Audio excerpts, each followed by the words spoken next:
आप सभी साथियों का एक बार फिर से मैं आपके अपने यूट्यूब चैनल हिंदी ज्ञान पब्लिकेशन पे हार्दिक स्वागत और अभिनंदन करता हूं। साथियों हमारे सामने अब आरपीएससी फर्स्ट ग्रेड की भर्ती 2025 में होने जा रही है। उसकी परीक्षा तिथि है वो अधिसूचना, परीक्षा तिथि की घोषणा है वो हो गई है और यह अभी अभी हुआ है, क्योंकि अभी प्रेस नोट जारी किया आरपीएससी के द्वारा। हम कभी भी अफवाहों के बातों के ऊपर विश्वास नहीं करते हैं, ना ही हम हमारे व्यू के लिए बच्चों को गुमराह करते हैं। जैसे ही प्रेस नोट आता है ऐसे ही वायरल हो गया और उसको सामने रख दिया, ऐसा हम नहीं करने वाले होते हैं, क्योंकि हमें व्यू से कोई मतलब नहीं होता है। बच्चों का भविष्य है, उनका मस्तिष्क है, वो डाइवर्ट होता है ऐसी चीज़ों से। लेकिन अब हमारे सामने आरपीएससी की जो परीक्षा है फर्स्ट ग्रेड के द्वारा होने जा रही थी वो घोषित हो गई है। अब हमारे सामने सबसे बड़ा सवाल यह है कि 23 तारीख को परीक्षा शुरू होने जा रही है। 23 तारीख को परीक्षा शुरू हो रही है। इस समय अब इतने से समय में हम क्या पढ़े, अब हमें क्या क्या पढ़ना चाहिए, यह हमारे सामने सबसे बड़ी समस्या है। लेकिन उससे पहले कब किसकी है यह हम देख लेते हैं। अभी थोड़ी देर पहले की बात करें, दिनांक अभी 26 तारीख 2025 को यह प्रेस नोट है वो जारी कर दिया गया आरपीएससी के द्वारा। और इसके अंदर ग्रुप ए, ग्रुप बी और ग्रुप सी और ग्रुप डी के अंदर इस परीक्षा को बांटा गया है। तो सबसे पहले हम ग्रुप ए के अंदर बात करते हैं। जीके का जो पेपर है वो 23 तारीख को होने वाला है। मॉर्निंग को सुबह 10 बजे से लेकर के 11:30 तक ये एग्ज़ाम है वो होने वाली है। और 23 तारीख को ही हिंदी का जो जिनका पेपर है, हम हिंदी का पेपर की बात कर रहे हैं, उनका 2:30 से 5:30 तक होने वाला है। उसके बाद जितने भी सब्जेक्ट बच गए हैं ग्रुप ए के अंदर, ज्योग्राफी है, इंग्लिश है, संस्कृत है, मैथ है, यानी इनका 24 और 25 तारीख को होने वाला है। और ग्रुप बी की हम बात करते हैं जिसके अंदर जनरल साइंस का पेपर है वो सभी का 26 तारीख को सुबह हो जाएगा और पॉलिटिकल साइंस का उसी दिन होने जा रहा है। उसके बाद बच गए उतने हैं ग्रुप बी के अंदर तमाम जितने भी सब्जेक्ट है उनका ये पेपर है वो अलग अलग तरीके से बांटा गया है। तो उसके बाद हम ग्रुप सी के अंदर बात करते हैं तो 3 जुलाई 2025 को यह परीक्षा है वो होगी। और उसके बाद ग्रुप डी के अंदर है कोच की, जितनी भी फर्स्ट ग्रेड के अंदर है वो हो जाएगा।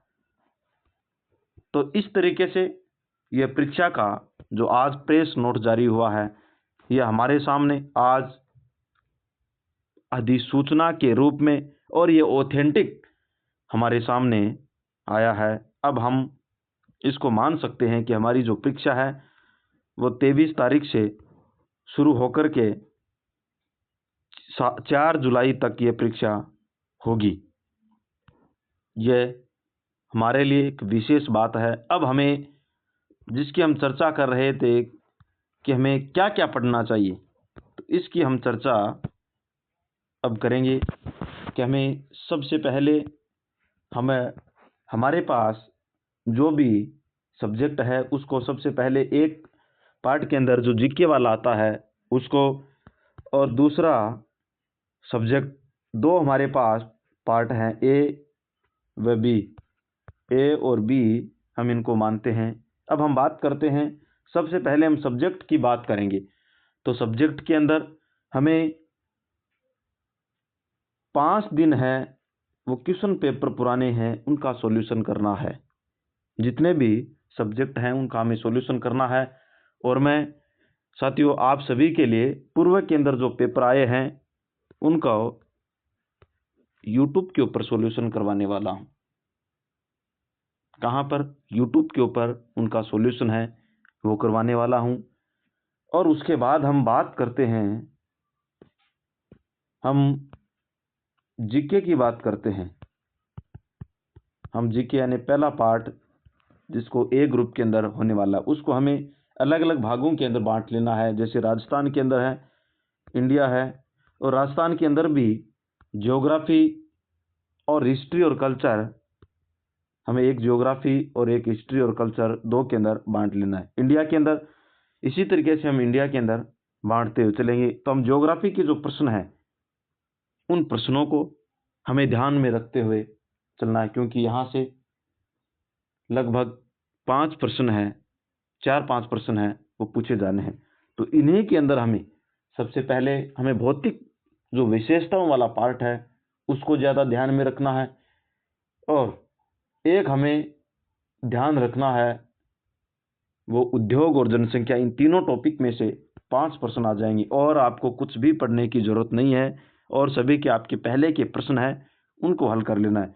अब दूसरा बच गया राजस्थान का इतिहास और कला और संस्कृति। अब राजस्थान के इतिहास में जो महत्वपूर्ण चीज़ें हैं, जैसे हम बात करते हैं कि हम राजस्थान इतिहास में किस किस चीज़ को हमें पढ़ना है। एक सभ्यताओं से संबंधित प्रश्न आएगा। दूसरा, राजस्थान का इतिहास बहुत बड़ा है, 8वीं से लेकर 18वीं शताब्दी का, लेकिन हमें इसी में याद नहीं करना है। इसमें हमें मेन हैं उनको याद करना है। क्या चीज़ें याद करनी है हमें? सबसे पहले हम गुर्जरों की बात करते हैं तो गुर्जर प्रतिहार में सबसे पहले प्रतापी शासक, संस्थापक, उनको हमें याद कर लेना है। उसके बाद अजमेर में हम चलते हैं।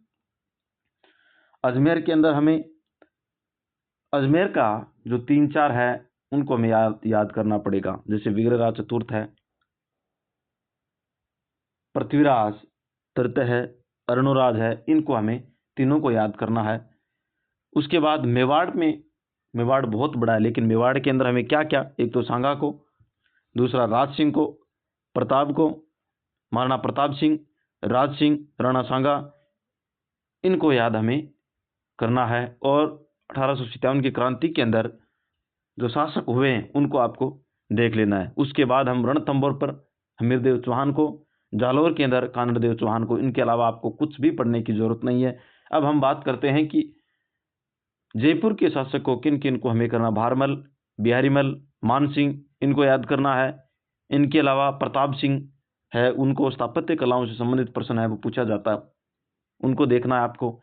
उसके बाद हम बीकानेर की बात करते हैं तो बीकानेर में राव मालदेव है, चंद्रसेन है, इनको हमें देखना है। और उसके बाद हमें बात करते हैं बीकानेर के बाद जोधपुर। जोधपुर के अंदर हमें क्या करना है? जोधपुर में हम जोधपुर की बात करते हैं तो जोधपुर के अंदर महत्वपूर्ण है उनको हमें कर लेना है। 1857 की क्रांति के समय और सबसे पहले मुगलों की अधीनता स्वीकार करी उनका। इनके अलावा आपको किसी की देखने की जरूरत नहीं है। एक प्रजामंडलों से संबंधित प्रश्न है आएगा, वहां से आपको देख लेना है। प्रजामंडल का संस्थापक देख लेना और निकलने वाली जो पत्रिकाएं हैं वो आपको देख लेना। 1857 की क्रांति के समय शासक कौन थे इनको आपको देख लेना है। और कुछ भी देखने की, जनजातीय आंदोलनों के अंदर हमें जो महत्वपूर्ण है उनको देख लेना है। जैसे बिजोलिया किसान आंदोलन से संबंधित प्रश्न पूछा जाएगा, एक वहां एक महत्वपूर्ण उनमें से, और एक आपको जो भीलों के हुए थे उनका। और कुछ भी देखने की जरूरत नहीं है। एकीकरण से संबंधित हमें एक प्रश्न पूछा जाएगा, उनको देख लेना। जो महत्वपूर्ण स्थान है वहां से प्रश्न पूछा जाना अब की बार लगभग चांस लगते हैं। अब कला और संस्कृति की बात करते हैं। हम कला और संस्कृति की हम बात करते हैं तो कला और संस्कृति के अंदर क्या करना है? लोक देवताओं से संबंधित प्रश्न पूछा जाएगा, और मंदिर और किले, महल, इनमें से एक प्रश्न पूछा जाना है। पेंटिंग में से आपको जो पेंटर हैं उनके नामों से आपसे प्रश्न पूछा जाएगा, और मेलों से प्रश्न एक आएगा, भाषा से प्रश्न आएगा, और लोकगीत और नृत्य, इनमें से प्रश्न है वो पूछा जाना है। एक प्रश्न आभूषणों से पूछा जाना है। ये प्रश्न 5 से 7 प्रश्न आपको पूछे जाएंगे। अब हमें इसके अलावा हम जनगणना की बात करते हैं, करंट अफेयर में हमें जनगणना 2011, उनमें से एक प्रश्न क्लियर पूछा जाएगा। और अब की बार यह प्रश्न पूछा जा सकता है कि ग्रामीण लिंगानुपात में जो शेड्यूल कास्ट है, SC और ST की जो जनसंख्या है वो कौन से में अधिक और कौन से में कम, यहाँ से प्रश्न पूछा जा सकता है। संभावना मुझे पूरी यहीं से लग रही है। और अगर यहाँ से वो महिलाओं से पूछा जा सकता है या टोटल SC ST से प्रश्न पूछा जा सकता है, यह प्रश्न है पूछा जा सकता है। इसके बाद हिंदी की हम बात करते हैं, तो हिंदी के हमें मेन चीज़ें दे रखी है, वहाँ से प्रश्न पूछा जाएगा। तो ये सारी चीज़ें थी, हमें यहाँ से प्रश्न पूछे जाने, इसका हमें ध्यान रखना है। ये चीज़ें अब लास्ट में हमें पढ़ना है और किसी की ज़रूरत नहीं है। सब्जेक्ट के 5 दिन आपको पुराने पेपर है वो सॉल्यूशन करने हैं। वो आप 7 दिन में एक डिसाइड कर सकते हो, या 5 दिन में एक दिन ऐसा डिसाइड कर सकते हो कि हमें 2024 और 2022 का जो पेपर हुआ है उसको हमें करना है, और उसके बाद 2018 और 2015 उसको करना है। तो इस तरीके से आप इसका शेड्यूल बना करके देखेंगे तो आपका हो जाएगा। अभी घबराने की ज़रूरत नहीं है, आपको किसी के बहकावे में आने की आवश्यकता अब नहीं है। अब परीक्षा तिथि घोषित हो गई है। अब आपकी जो पढ़ाई है उसको सही ढंग से सुचारू रूप से करना है। अब परीक्षा पोस्टपोन्ड होने की, आगे जाने की कोई भी संभावना है वो बिल्कुल भी नहीं है। आप अफवाहों में बिल्कुल भी भरोसा नहीं करें। यही चीज़ें मैं आपको बार बार बोलता हूँ कि बार बार बच्चे को डिस्टर्ब कर रहे हैं। यूट्यूब पे आए, अपना व्यू बढ़ाने के लिए आ गए, और आज ये हो गया, आज ये सूचना आई है, आज ये क्या है। क्यों बच्चों के साथ आप ऐसा धोखा कर रहे हो? बच्चों का भविष्य सरकार वैसे खेल रही है, साथ में आप जैसे अध्यापक हैं वो हो जाते हैं। कोई भी सूचना आ जाती है अखबार की, वो लेकर के आपके सामने आ जाते हैं, आज ये सूचना आई है, तो पोस्ट ही कर दो। इससे अच्छा बच्चे पढ़ लेंगे ना। क्यों उनका समय खराब करते हो? क्यों उनका माइंड है वो डाइवर्ट करते हो आप? कोई भी नेता का ऐसा ट्वीट आ गया, आज इसने ये कहा है, आज इसने ये कहा है, अरे क्यों करते हो बच्चों के साथ? पढ़ने दो आप उनको। तो अब हमारे पास कुछ भी